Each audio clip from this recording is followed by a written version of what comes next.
I am Deniz Erdoğmuş, an assistant professor in the electrical engineering department, and my research focuses on brain-computer interface design, which is also called BCI. In talking to people with disabilities, what we find is that two things decrease the quality of life significantly for them.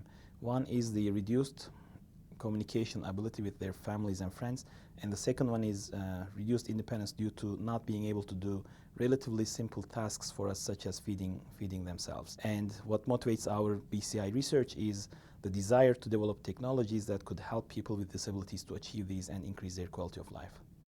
One of the systems that we're developing is called the RSVP keyboard. RSVP stands for Rapid Serial Visual Presentation. What we do is present a sequence of letters on the screen, and when the person sees the letter that they intend to type, the brain generates a signal that's called P300.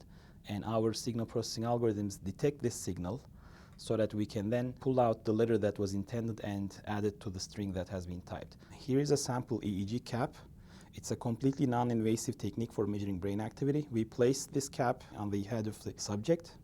The EEG electrode measures the scalp voltage and sends through this cable to the computer. And in the computer, our algorithms detect the signals and infers the intent of the user, which are then conveyed to the software that the person is interacting with.